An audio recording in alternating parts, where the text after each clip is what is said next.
Salut à tous et à toutes, on se retrouve pour une nouvelle vidéo, le 13e épisode en mode pro leader. Du coup, dans cet épisode, qu'est-ce qu'on va faire? Dans cet épisode, on va faire la suite du Tour de France. C'est la deuxième semaine de ce Tour de France. Dans la dernière vidéo, on avait fini par la 7e étape, on avait fini 3e de l'étape. Comme on peut le voir, on avait fini derrière Jacobsen et Sam Bennett. Et au général, on était largement en tête avec 1 minute 22 d'avance sur Julien Alaphilippe. Mais maintenant, on va attaquer les choses sérieuses dans cette étape. Et on va aller voir les profils des étapes 8 à 14 qu'on va faire. On va d'abord faire l'étape 8 entre Berne et Finot et Mosson. Après on ira faire l'étape 9 entre Cluse et Chambéry. L'étape 10 entre Morzine, les Portes du Soleil et Megève. L'étape 11 qui arrive au col du Granon. L'étape 12 qui arrive à l'Alpe d'Huez. L'étape 13 qui arrive à Saint-Etienne. Et l'étape 14 qui arrive à Mende. Ça sera clairement une vidéo qui risque d'être dantesque. Où il risque de se passer pas mal de choses. Et du coup on va se retrouver directement pour la 8e étape. Où on va essayer de perdre le plus de temps possible avec notre coureur pour ainsi pouvoir partir dans l'échappée lors des prochaines étapes de montagne pour pouvoir emporter le maillot à poids. Et du coup on se retrouve directement au sprint intermédiaire avec notre coureur. On est à moins de 2 km du sprint inter. J'avais dit que je comptais perdre du temps aujourd'hui avec mon coureur, mais je suis parti dans l'échappée, une échappée qui compte 55 coureurs. Et derrière on a un groupe de 103 coureurs avec Marc Padoun. Oh là là, et nous on va faire le sprint, à la plupart des sprinteurs sur ce sprint intermédiaire. Est-ce qu'on peut aller chercher le plus de points possible face à Caleb Ewan? Et oui, on va passer facilement en tête de ce sprint inter et avant donc chercher les 20 points. Nizolon va en chercher 17 et Caleb Ewan qui est en tête du classement du maillot vert va en chercher 15. On lui en reprend donc 5 points et on va se retrouver maintenant dans le prochain première catégorie où on va voir si on peut tenir le rythme des meilleurs pour pourquoi pas passer en tête du première catégorie. Et du coup avec mon coureur j'ai pris le gel bleu mais on est toujours dans le groupe de tête. On va voir si on peut aller chercher pourquoi pas les points avec notre coureur. C'est même pas les points, c'est pour une possible progression, mais également pour aller chercher les points pour remporter le maillot à poids qui nous ferait également faire progresser nos stats. Oh mais là il craque petit à petit, les coureurs qui craquent. On a combien d'avance sur le peloton? On a 4 minutes 50 sur un groupe où figure David Gaudu. On va, je pense, maintenant tout donner avec notre coureur jusqu'à l'arrivée. En tout cas, on passe en tête et on progresse après être passé en tête par exemple de ce col. On a progressé en montagne et là maintenant on va faire la descente à fond et on va aller jusqu'à l'arrivée à fond pour essayer pourquoi pas d'aller chercher notre première victoire sur une étape de montagne, ce qui nous ferait également progresser ça aussi. Et du coup maintenant on se retrouve au pied de la montée finale comme ils viennent de le dire vers Finot et Mosson, 10 km 300 à 8,4%. C'est assez compliqué surtout que derrière nous il y a Yon Izagirre et Mikel Landa qui vont nous revenir dessus. On a le peloton à 4 minutes 30, va falloir tenir cet écart et là on va faire cette montée à notre rythme avec notre coureur. On est maintenant à 7 km 600 de l'arrivée. Yon Izagirre a décidé de pas rouler alors que Mikel Landa a attaqué devant. Du coup là on est en full récup mais on perd énormément de temps par rapport à Mikel Landa mais également par rapport au peloton. On espère que ça sera pas ce temps là qui nous coûtera dans le final. Et maintenant on est à 6 km du sommet, c'est un peu moins dur, on a une 30 de retard par rapport à Mikel Landa et du coup je décide d'accélérer. Oh, je décide d'accélérer, on va voir si je peux aller à fond jusqu'en haut. En tout cas, je vais essayer d'aller le plus vite possible. On va se retrouver maintenant à 5 km de l'arrivée pour voir si on a repris un peu de temps à Mikel Landa. Oh, on est maintenant du coup à 5 km. J'avais dit qu'on allait faire le point. Et on a maintenant 48 secondes de retard par rapport à Mikel Landa. Mais on a Yon Izagirre qui est revenu dans notre roue. Et là, il attend clairement dans notre roue. On a le peloton qui est à 2 minutes 30. On va ralentir un peu, on va se mettre comme ça, mais je pense qu'on peut tenir 4 km 500 à ce rythme vu la barre qu'on a actuellement. Ah oui, mais peut-être qu'on revient un peu sur Mikel Landa, mais derrière ça revient très vite. Oh, ils sont plus qu'à 1 minute 30 pour Tadej Pogacar. Oh là là là là, mais derrière ils sont extrêmement forts. On peut voir que Tadej Pogacar et Egan Bernal reviennent très vite. Oh là là, on peut les voir en fond. On peut les voir en fond, ils reviennent très vite sur nous, même si là ça se regarde, mais là ça accélère. Oh, ça va être compliqué d'aller chercher la victoire d'étape. En plus, je pense pas qu'on puisse partir dans l'échappée pour la prochaine étape si on a toujours le maillot jaune. Ah, 2 km 800 et c'est Primoz Roglic et Egan Bernal qui ont réussi à nous revenir dessus et qui nous dépassent comme des fusées. On va essayer de les suivre. On va essayer de les suivre, mais ça risque d'être compliqué, même s'il reste encore 2 km 500. Oh là, Primoz Roglic et Mikel Landa risquent d'être... non, Primoz Roglic et Egan Bernal, pardon, risquent d'être compliqués à suivre alors que Pogacar perd pas mal de temps par rapport à eux. Oh, Primoz Roglic, déjà, il a l'air un peu en difficulté, mais nous, est-ce que 2 km 300, on peut tenir à fond? Je pense que oui. On va essayer d'aller accrocher leur roue. Il y a Yon Izagirre qui, lui, vient de se faire distancer. Oh là, on arrive à accrocher la roue à Egan Bernal et à Primoz Roglic. Je pense que maintenant on peut amener un rythme soutenu jusqu'au sommet. Oh là là, on prend tout notre gel rouge. On est dans la roue à Egan Bernal et dans la roue à Primoz Roglic. On va essayer d'accrocher leur roue. Egan Bernal qui en remet une petite. Oh là là, on continue d'accrocher leur roue. On continue d'imposer un rythme égal au leur. Ah mais là bientôt on va arriver sous la banderole du dernier kilomètre. Est-ce qu'on va pouvoir tenir par rapport à eux encore dans le dernier kilomètre? Oh non mais ils sont trop forts. Ils sont trop forts, Egan Bernal et Primož Roglic. Ah non, on est encore assez bien nous. On est encore assez bien, mais est-ce que pour tenir jusqu'au sommet, pardon, ça suffira? En tout cas, ils imposent un tempo extrêmement élevé depuis le pied, hein, parce qu'ils ont réussi à nous reprendre 4 minutes. Ah là là, est-ce qu'ils vont pouvoir tenir jusqu'en haut? 600 mètres encore. 600 mètres, un peu plus. Oh là là, bientôt à 500 mètres, voilà, 500 mètres de la ligne. Est-ce qu'ils vont pouvoir tenir jusqu'au sommet? Ah, je sais pas, ça je sais pas. Est-ce qu'ils vont pouvoir tenir? Nous on donne tout, c'est peut-être pas la meilleure technique, mais on donne tout, c'est peut-être pas la meilleure tactique. Oh là là, est-ce qu'on va finir en défaillance? On va essayer de gêner Egan Bernal. Allez, allez. Et oui, on s'impose. Oh là là, on n'était pas du tout le plus fort, mais l'échappée et les 4 minutes au pied du dernier col nous permettent de nous imposer et d'aller chercher notre première victoire en montagne dans notre carrière, ce qui nous fera progresser après le Tour de France. Peut-être qu'après le Tour de France, on peut avoir des très bonnes stats. En tout cas, maintenant, on va aller voir les classements après cette étape. Une vidéo, on commence bien avec directement une victoire d'étape. On va du coup se retrouver directement pour aller voir les classements. Et du coup, on peut voir les classements de cette étape où on s'impose avec 3 secondes d'avance sur Egan Bernal alors qu'on était en grande forme. Hein. Egan Bernal malade, on lui reprend que 3 secondes. Primož Roglic en mauvaise forme, 14 secondes. Et en plus, on leur reprend même pas du temps. C'est eux qui ont réussi à nous reprendre 4 minutes dans la montée, ce qui est assez énorme. Tadej Pogačar, lui, est à 2 minutes 06. Et du coup, au classement général, on a maintenant 1 minute 33 par rapport au deuxième, c'est-à-dire Egan Bernal. Ah là, ça risque d'être compliqué de pouvoir prendre les échappées parce qu'il faudrait qu'on perde plus de 11 minutes. Et 11 minutes à perdre, ça risque d'être compliqué. Et là, on va se retrouver normalement pour l'étape entre Cluse et Chambéry. Et on va encore une fois essayer de prendre l'échappée avec notre coureur. Et si on arrive à prendre l'échappée avec notre coureur, on va se retrouver directement pour le col de seconde catégorie. Et du coup, on se retrouve, on est seul en tête au sommet de ce seconde catégorie. On a utilisé beaucoup d'efforts pour aller chercher ces points. On va du coup maintenant se relever et si on est toujours dans le peloton, on essaiera de se relever dans le final. Et du coup maintenant on se retrouve dans le col du Corbier, il y a une échappée devant. Du coup on est sûr de pas pouvoir la rattraper. Du coup on va se relever avec notre coureur. On va essayer de perdre le plus de temps possible sur cette étape. Mais il va quand même falloir finir dans les délais. Mais il faut perdre énormément de temps pour qu'on puisse partir dans les échappées lors des prochaines étapes. Et du coup on se retrouve pour faire un point là dans la côte des Rives à 1 km 400 du sommet. Non, 1 km du sommet à peu près. On a 15 minutes, on a plus de 15 minutes de retard par rapport au groupe de 20, un groupe de 16 coureurs où figurent la plupart des favoris comme Vlasov, Godu, Pogačar, Vingegaard ou Miguel Ángel Lopez. On va aller voir qui c'est qui va s'imposer vu qu'après la montée, je pense pas qu'il restera beaucoup de mètres avant l'arrivée. Ils sont plus que 14 maintenant à l'avant. Oh, ça pète pas mal à l'avant alors que nous on perd un temps fou aujourd'hui. Notre tactique, je pense, sera peut-être la bonne pour pouvoir aller chercher des victoires d'étape lors des prochaines étapes. Faudrait pas chuter déjà pour ça. En tout cas, Roglic passe en tête de cette côte. Est-ce qu'il va pouvoir aller chercher la victoire? Il a 200 mètres, 200 mètres, 100 mètres. C'est Remco. Et oui, c'est Remco Evenepoel qui s'impose sur cette étape. Il s'impose devant Primož Roglic et Tadej Pogačar. On va maintenant se retrouver à l'arrivée de mon coureur pour voir combien de temps on perd par rapport aux favoris. Et du coup là bientôt on va être arrivé. On va essayer de perdre le plus de temps possible. On va perdre combien? Plus de 17 minutes je pense aujourd'hui. On va perdre 17 minutes. Combien?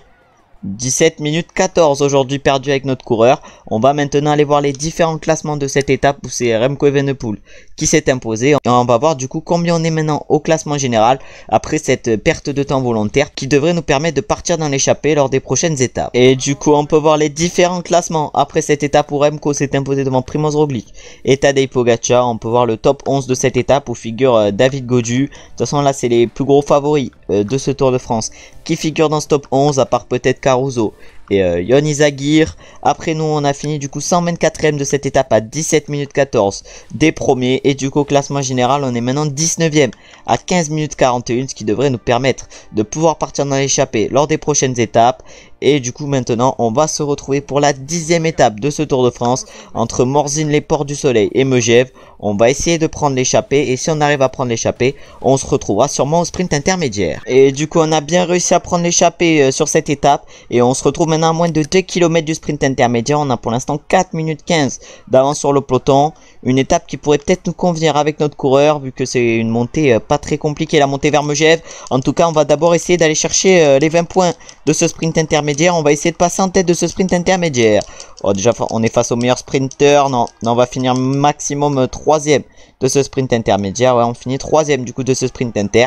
Et il y a Merlier et Colbrelli qui sont finis devant nous. On va maintenant se retrouver au pied de la montée vers Megève où on va essayer d'aller chercher une victoire d'étape. Et du coup, on arrive au pied de la montée vers l'altiport de Megève. On a 5 minutes 30 au pied de cette montée par rapport au peloton. On va voir comment l'écart évolue au fil des kilomètres. On se retrouve maintenant du coup à 15 km de l'arrivée. On va voir du coup comment l'écart a évolué. Le peloton est maintenant à un peu moins de 5 minutes de nous. Un peu plus, pardon, de 5 minutes de nous. Là, on peut voir que Carapaz vient d'attaquer. On est encore 12 dans ce peloton. Et dans cet échappé, pardon. Et là, c'est qui a attaqué? C'est Nelson Oliveira. On peut également voir que Henrik Mas et Remco Evenepoel ont décidé d'accélérer dans le peloton. Ils sont maintenant à 4 minutes 30 de nous. En tout cas, là, ça a décidé d'accélérer pour Nelson Oliveira. Mais son attaque n'a pas fait trop de différence. Il n'y a pas eu de distancé suite à son attaque. On va voir s'il y a des écarts d'ici la suite de la montée. Et maintenant, on est bientôt à 10 km de l'arrivée. On a 4 minutes 20 d'avance par rapport au peloton, un peloton qui ne compte plus que 60 unités et j'ai l'impression qu'ils sont en train d'emmener un rythme de fou dans le peloton vu que nos coéquipiers ont plus de barres rouges. Et du coup on est maintenant à 7 km 300 de l'arrivée, on a décidé d'accélérer un peu avec notre coureur et là on va faire la montée maintenant à bloc, 7 km, je pense qu'on a large les capacités de le faire à bloc vu la barre qui nous reste et vu qu'il nous reste encore notre gel. Et du coup on est maintenant à 4 km de l'arrivée, je pense qu'on va pouvoir finir la montée clairement à bloc. Ah, je pense que là, on va pouvoir finir la montée à bloc. En tout cas, on va tout faire pour. Oh là, ça tourne pas mal, ce qui pourrait peut-être nous permettre de revenir un peu sur Esteban Chavez. Oh, on a Madouas qui accroche notre rouge. J'ai l'impression qu'il y en a une distancée. Ouais, c'est Honoré. Michael Frolich Honoré qui a été distancé. Oh là, on va essayer de faire le jump. Oh là là, Bauke Mollema qui essaye de faire le jump sur Esteban Chavez. Encore 3 km. Est-ce que cet épisode pourrait être magnifique si on allait chercher 2 victoires d'étape en 3 étapes? Et surtout, la seule étape où on ne sera pas allé chercher la victoire d'étape, ça sera l'étape où on se sera relevé. En tout cas, on a 3 minutes 50 d'avance par rapport au peloton. C'est sûr que ça sera pas le peloton qui va nous rattraper sur cette étape. Oh là là, Rentaramae a été le dernier distancé. La victoire va sûrement se jouer à 6 coureurs entre nous, Madouas, Mollema, Chavez, Barguil et Andreas Kron. Voilà, l'étape risque de se jouer à pas grand chose, même si normalement on est censé être le plus rapide dans cette échappée, vu nos stats en sprint et nos stats en accès. Est-ce que derrière nous ça va décider d'accélérer? Je sais pas. En tout cas, nous on a une bonne barre pour sprinter, pour aller à bloc jusqu'à l'arrivée, pardon. Oh, 700 mètres encore. Bientôt, on va arriver dans les 500 derniers mètres. Oh là là, Esteban Chavez qui décide d'accélérer. À 500 mètres de la ligne, Esteban Chavez. Oh, est-ce qu'on serait pas parti trop tard un peu avec notre coureur? Non, Esteban Chavez qui coince. Esteban Chavez qui coince. Eh oui, ça sera face à Esteban Chavez qu'on se sera joué la victoire. Mais c'est nous qui nous imposons aujourd'hui sur cette étape. Magnifique victoire sur cette 10e étape de ce Tour de France. On va maintenant aller voir les différents classements après cette étape. C'est notre 2e victoire sur une étape de montagne dans ce Tour de France alors qu'on était à 0 avant le tour. Et du coup on peut voir les classements de cette 10e étape. On s'impose avec notre coureur devant Esteban Chavez et Bauke Mollema. On a réalisé par une très bonne montée. Remco Evenepoel est le premier des favoris. Il finit à 3 minutes 13. Les différents favoris finissent à 3 minutes 28 pour Pogacar, 3,31 pour Bernal, 3,34 pour Vingord et 3,40 pour Gaudu.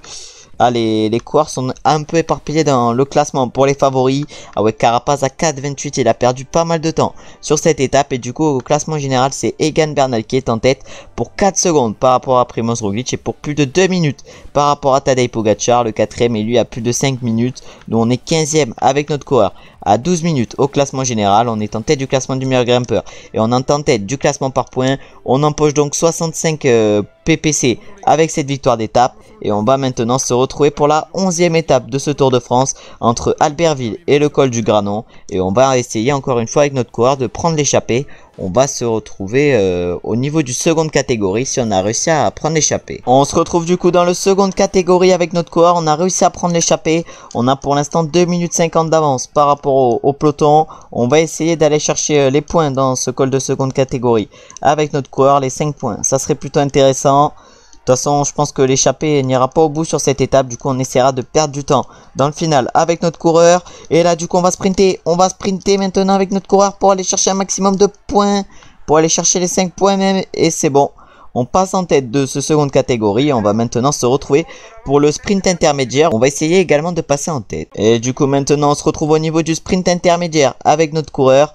Je vais essayer pourquoi pas d'aller chercher les 20 points, c'est clairement l'objectif. Surtout qu'au niveau du classement par points, je suis largement en tête. Du coup ça serait bien de conforter mon avance et en plus ça me permettrait de progresser. Vu que là c'est à peu près au 20 sprint intermédiaire que je progresse maintenant. En tout cas là maintenant on est dans la roue à Baukemolema. On va essayer d'aller chercher Sam Bennett même si ça risque d'être compliqué. On a l'aspire à Sam Bennett, on a l'aspire à Sam Bennett. Et c'est bon, on le passe et on passe en tête de ce sprint intermédiaire.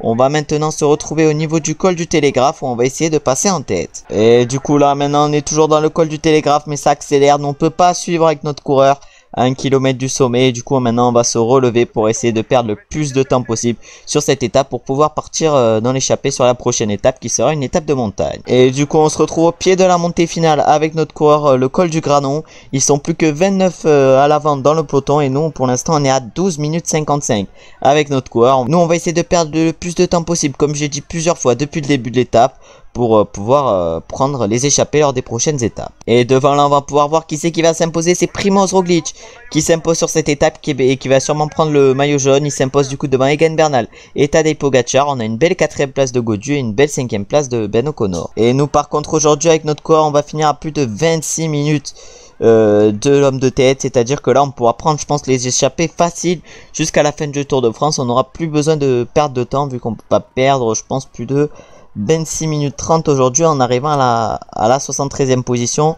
Je pense qu'il va y avoir pas mal d'hors délai sur cette étape. On va aller voir ça au niveau des classements de cette étape. Et du coup on peut voir le classement de cette 11e étape où Roglic s'impose devant Egan Bernal et Tadej Pogacar qui va chercher un beau podium. On avait Egan Bernal en grande forme et un Roglic en bonne forme sur cette étape. Nous on peut voir qu'on finit 73e à 26 minutes 29. Notre premier coéquipier c'est Jonathan Castroviejo qui finit 38e à 11 minutes 12. Et du coup on peut voir qu'il y a pas mal d'hors délai aujourd'hui sur cette étape. On peut voir tous les hors délais. Du coup suite à cette étape on est maintenant plus que 140 dans le peloton. Et à noter quand même les hors délais de Jacobsen et Groenewegen pour les sprints massifs. Et du coup au classement général on est maintenant 37e avec notre coureur à 38 minutes 35.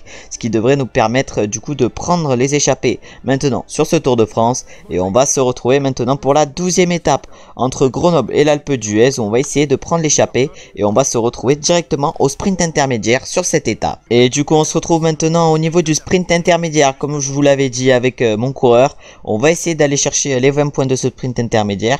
Je pense que personne va nous le jouer vu qu'il n'y a aucun sprinter dans ce groupe. Voilà, maintenant on peut voir qu'on est 37e du classement général avec notre coureur. Mais malheureusement on a Julien Lafilippe dans ce groupe qui est 9e. Ah ouais, derrière ça accélère. Derrière ça accélère, on a Julien Lafilippe qui est 9e au classement général. Du coup l'échappée ne risque pas d'aller au bout. En tout cas nous on va passer normalement large en tête de ce sprint inter. Et on empoche donc les 20 points. On va maintenant se retrouver au sommet du première catégorie. Où on va essayer de passer en tête. Ce qui nous permettrait d'augmenter notre avance pour le classement de la montagne. Ah, malheureusement on s'est fait distancer un peu avec notre coureur. Il reste encore 3 km avant d'arriver au sommet. On va essayer de faire ces 3 km à fond. Mais ça risque d'être dur de revenir sur Nairo Quintana, Michael Woods, Vincenzo Nibali et Jan Hirt. Et du coup je crois bien qu'on a fini 7e en haut de ce col. Et on a réussi à rattraper du coup Jan Hirt. Et du coup maintenant il n'y a plus que 2 coureurs qui sont seuls en tête. C'est-à-dire Michael Woods et Nairo Quintana. Et on va du coup maintenant se retrouver pour la prochaine cote. Une cote je crois bien de 3e catégorie. Et du coup le groupe vient de se regrouper. Et on est maintenant avec 8 minutes d'avance par rapport au peloton.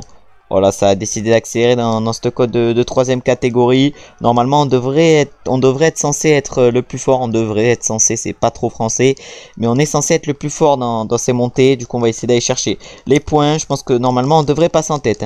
Vu nos stats, on serait obligé limite. Mais on va pas passer en tête. On passe 2e de ce 3e catégorie. Normalement, ouais, on passe juste derrière Michael Woods. Et on va se retrouver maintenant directement pour le prochain col. En plus, on passe derrière Michael Woods qui a lui 27 points au niveau du classement de la montagne. Et du coup, maintenant, on est à 1 km du sommet. Mais malheureusement, notre groupe est à 1 minute du groupe devant où figure Jan Hirt, Esteban Chavez et notre grand rival pour le maillot à poids Thibaut Pinot. Et du coup, on ne chopera aucun point dans ce code de 3e catégorie. Et on va se retrouver directement dès le prochain col, c'est-à-dire un col de seconde catégorie où on devrait normalement empocher quelques points si on arrive évidemment à tenir ce groupe et à rattraper les hommes de tête. Et du coup on se retrouve à 1 km du sommet dans ce col d'Ornon. On va essayer d'aller chercher les points. C'est plutôt plat, normalement on devrait être plutôt à notre aise avec nos stats en sprint et en accès. Oh là là, 400 mètres.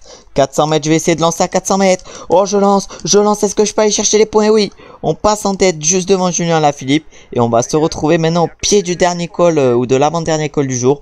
Un col de hors catégorie. Malheureusement, vu qu'on a Alaphilippe dans ce groupe, le peloton n'est plus qu'à 3 minutes de nous. Et du coup, on se retrouve dans le col de Sarred maintenant, 13 km 200 à 7,1%, pardon. Le peloton n'est plus qu'à 1 minute de nous. Évidemment, si le peloton nous rattrape, on fera exprès de perdre du temps vu que ça sert à rien de s'accrocher pour perdre de l'énergie. On est le seul actuellement à pouvoir tenir le rythme de Ben O'Connor. On va normalement se faire attraper par le groupe de 9 DR où figurent la plupart des favoris, c'est-à-dire Tadej Pogacar, il y a qui d'autre? Il y a Richard Carapaz, il y a le maillot jaune également, Primoz Roglic. Nous, avec notre coureur, on va pas essayer d'accrocher les coureurs de devant et on va se relever et on va se retrouver sûrement dans le final de cette étape. Et du coup, on va voir qui c'est qui va s'imposer sur cette étape. Et c'est Tadej Pogacar qui s'impose sur cette étape. Devant Egan Bernal et Ben O'Connor. Roglic va chercher la 4ème place. Remco Evenepoel la 5ème. Nous, on va pas finir trop loin normalement sur cette étape. On va finir normalement, voilà, comme on peut le voir, à 8 minutes 30 à peu près. Ouais, on va finir à peu près à 8 minutes 30 des hommes de tête sur cette étape. Et on va encore perdre du temps, ce qui est bon pour pouvoir prendre les échappées. Surtout que si l'échappée va pas au bout, on fera exprès de perdre du temps avec notre coureur, vu qu'on ne jouera pas le général pour notre premier Tour de France en mode Pro Leader. Et on va se retrouver du coup maintenant pour aller voir les classements après cette étape. Et du coup, on peut voir les classements sur cette 12e étape de ce Tour de France où Pogacar s'est imposé devant Egan Bernal et Ben O'Connor. Il s'est presque imposé au sprint puisqu'il s'est imposé avec seulement 3 secondes d'avance sur Bernal et O'Connor. Roglic est allé chercher la 4ème place à 16 secondes et après le 6ème a fini à plus de 1 minute avec David Gaudu. Nous, on a fini à plus de 9 minutes avec notre coureur vu qu'on s'est relevé dans le final. Et du coup maintenant au classement général, c'est Bernal qui est en tête avec 10 secondes d'avance sur Primoz Roglic et 2 minutes 50 sur Tadej Pogacar. Le 4ème est quand même à plus de 10 minutes pour vous dire les écarts énormes qu'il y a sur ce Tour de France. Nous, avec notre coureur, on est 37ème à combien? 47 minutes 30. Et du coup, sur cette étape, il y a eu un abandon et un hors délai. Il y a eu Virmich qui a dû abandonner suite à une chute pour l'Alpecin Phoenix.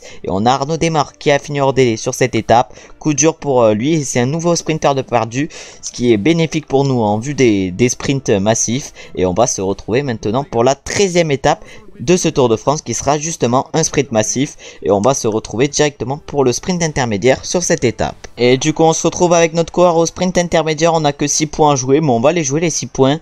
Ça se trouve à tout moment le classement du maillot vert peut se jouer à seulement 6 points. En tout cas, on va essayer d'aller chercher les 6 points. Ils sont 9 à l'avant et on va voir si on peut aller chercher les 6 points. Est-ce que ça nous joue? Non, ça n'a pas l'air de nous jouer ce sprint inter, tant mieux. On va du coup prendre les 6 points faciles sur ce sprint inter. De toute façon, on a pas mal d'avance par rapport au deuxième. Du coup, je pense que ça va plus nous jouer les sprint inter pour les autres sprinters. Et on va se retrouver maintenant directement dans le final de cette étape où on va essayer d'aller chercher la victoire. On se retrouve maintenant à 5 km de l'arrivée avec notre coureur. Malheureusement, on ne va pas s'imposer aujourd'hui vu que ça sera sûrement l'échappée qui va aller au bout. On a plus de 2 minutes de retard sur eux alors qu'on n'est plus qu'à 4 km de l'arrivée. Malheureusement, l'échappée va aller au bout sur cette étape et on n'aura pas pu faire grand chose.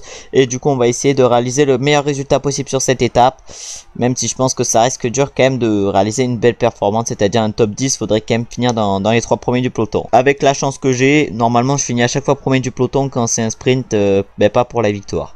En tout cas, ça va être normalement Anthony Turgis qui va s'imposer sur cette étape devant Timo Wellens et Warren Barguil et Taco van der Hoorn. Déjà, normalement, on devrait rattraper Pierre Latour avant la ligne. On devrait également rattraper Simon Geschke et qui? Simon Geschke et Stéphane Bissegger. Alors que devant, oui, ça va être Anthony Turgis qui va s'imposer aujourd'hui sur cette étape. Magnifique victoire pour lui. Il s'impose du coup devant Timo Wellens et c'est qui va aller chercher la 3ème place? Ça, je sais pas du tout. Oh, 800 mètres de la ligne. On va essayer de prendre la roue à Sonny Colbrelli. Sonny Colbrelli, on essaye de prendre sa roue. Est-ce qu'on va pouvoir réaliser un gros sprint aujourd'hui? Ah là là, ils étaient un peu trop forts par rapport à nous. Et du coup, je crois bien qu'on va chercher une 12e ou une 13e place sur cette étape. On va aller voir ça au niveau des classements de cette étape. En tout cas, belle victoire pour Anthony Turgis, qui sur une étape pas trop taillée pour lui a quand même réussi à aller chercher la victoire. On va maintenant du coup aller voir les classements de cette étape. Et du coup, non, on finit 7e sur cette étape. Moi qui je croyais qu'on finissait 12e. Et on finit 3e du peloton. Hein. Quand même un assez bon résultat. À noter quand même les 9e places de Roglic et Pogacar. Hein. Les mecs, c'est des surhommes. En tout cas, Turgis est imposé devant Timo Wellens et Taco van der Hoorn, vu qu'on n'avait pas le classement du 3e pour l'instant sur cette étape. Et du coup au classement général on est toujours 35e et il n'y a pas eu de changement au classement général. De toute façon c'était une étape de plaide, il risquait pas d'avoir de changement. Et maintenant on va se retrouver pour la dernière étape de la vidéo entre Saint-Etienne et Mende, une étape où on va essayer de prendre l'échappée, vu que je pense que l'échappée va aller au bout sur cette étape. Et on va se retrouver normalement dès le premier seconde catégorie. Et du coup on se retrouve à un peu moins de 1 km du sommet avec mon coureur. Malheureusement on est en mauvaise forme aujourd'hui sur cette étape. Et je pense pas que l'échappée va aller au bout vu qu'on est que 4 à vouloir prendre l'échappée. Et on a Yann Hurt qui essaye de prendre l'échappée mais il est assez loin. En tout cas là on va essayer d'aller chercher les points de la montagne. À Serrano il a essayé de nous les jouer mais il va pas les chercher. Et nous on va chercher les 5 points dans cette première montée. Et du coup maintenant on va se retrouver directement pour la prochaine montée, un troisième catégorie. Ah je sais pas pourquoi mais le peloton ne nous laisse pas partir. On arrive du coup maintenant au niveau du sommet de cette côte du Villard, 2 km 100 à 7,5%.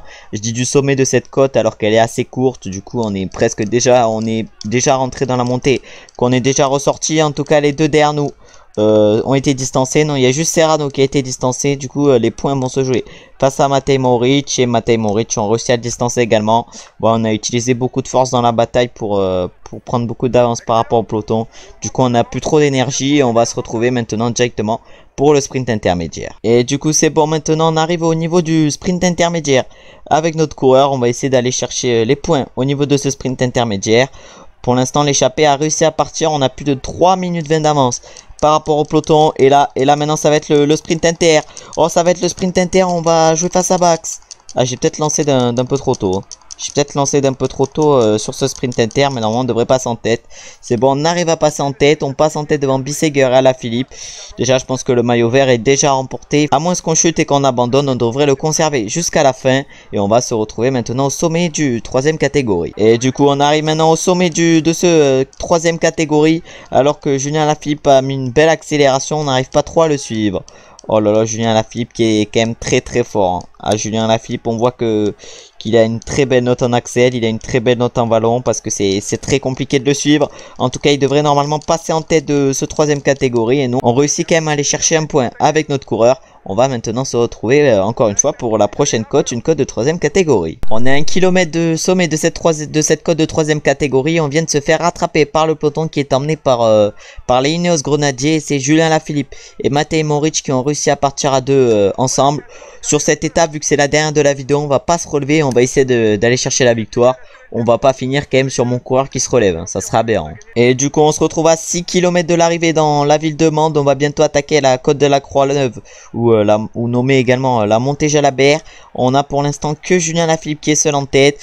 Ah, il aurait peut-être pu jouer la victoire d'étape aujourd'hui s'il serait pas parti dans l'échappée. Et là on rentre directement dans le code de la Croix-Neuve, 3 km 100 à plus de 10% de pente moyenne. On va voir si on a les capacités de faire quelque chose avec notre coureur. En tout cas on va se donner à fond toute cette montée. On a actuellement Wout van Aert dans la roue. Je pense que notre tempo est pas assez élevé pour les favoris. Du coup je pense qu'ils vont décider d'accélérer. On n'est plus que 70 quand même dans le peloton. Un peloton qui a vachement diminué avant cette montée. Encore 2 km, on va faire clairement la montée à fond. Et le peloton perd des unités petit à petit. Hein. Par 2-3 coureurs, on est maintenant plus que 64. Ah ouais, ça diminue petit à petit. Ah là c'est des pourcentages hors normes. C'est des pourcentages hors normes, du 16% dans cette montée de la Croix-Neuve. Oh là là, les pourcentages, ils sont assez miteux dans cette montée. En tout cas, là, on va tout donner. Oh là là, on n'est plus que 55. Il y a Alejandro Valverde qui a été distancé. Ça aurait pu être l'un des favoris aujourd'hui sur cette étape et il a été distancé. En tout cas, pour l'instant, c'est Daniel Felipe Martinez qui semble extrêmement fort sur cette étape. Alors que c'est qui nous gêne? C'est Wout van Aert. Mais quelle fraude! On se fait gêner par tout le monde. Et putain, mes bandes de bâtards! Oh là là, on se fait gêner par tout le monde dans cette montée, on peut pas... Allez, mais ça fout trop le seum, c'est bon. Et du coup, on est maintenant à 1 km du sommet, mais on n'a plus rien à jouer sur cette étape. On se fait gêner 3 fois dans la montée. Non, mais c'est honteux, c'est honteux. Alors, on va bientôt arriver au sommet du col de la Croix-Neuve. On accélère dans ce sommet. Ah, il y a Daniel Felipe Martinez, pardon, j'ai un peu écorché son nom, qui va sûrement aller chercher la victoire. Non, on peut peut-être aller chercher une 5e place aujourd'hui. Il y a peut-être moyen qu'on puisse aller chercher une 5e place. En tout cas, je me rappelle qu'on s'était imposé sur le Tour de France étape par étape avec David Gaudu sur cette étape. Aujourd'hui, ça risque d'être un peu trop compliqué. Non, ça risque d'être même impossible. On s'est fait bloquer toute la montée. En plus, on n'a pas les mêmes stats avec notre coureur qu'avec David Gaudu. En tout cas, devant, c'est Daniel Felipe Martinez qui s'est imposé devant Nairo Quintana et Vlasov. Pogacar est allé chercher la 4ème place. Et Egan Bernal la 5ème. Et du coup, après cette étape, on va aller voir les podiums vu que c'était la dernière étape de la vidéo. Et du coup, on peut voir le vainqueur de cette étape. C'est pas Richard Carapaz pour la Ineos Grenadier qui s'impose. C'est ni Egan Bernal, c'est Daniel Felipe Martinez. Ensuite, au niveau du classement général, c'est un autre Ineos. C'est Egan Bernal. Voilà, comme vient de le dire le speaker, c'est Egan Bernal, le maillot jaune. Ensuite, au niveau du classement par points, cette fois-ci, c'est nous qui sommes en tête avec notre coureur. Au niveau du classement du meilleur grimpeur, c'est également nous qui sommes en tête avec notre coureur. Et pour finir, au classement des jeunes, au classement du maillot blanc, c'est encore une fois un Ineos Grenadier qui est en tête. Et oui, c'est bien Egan Bernal, encore une fois, qui est en tête. Mais de toute façon, s'il est en tête au niveau du maillot jaune, il est également en tête au niveau du maillot blanc, vu qu'il a moins de 25 ans. Et maintenant, on va aller voir les différents classements de cette étape. Et du coup, on peut voir les classements sur cette étape où Daniel Felipe Martinez s'est imposé devant Nairo Quintana et Alexander Vlasov. Nous, on allait chercher une 14e place, malheureusement, avec notre coureur, vu qu'on s'est fait gêner dans la montée du col de la Courneuve, vous montez Jalabert.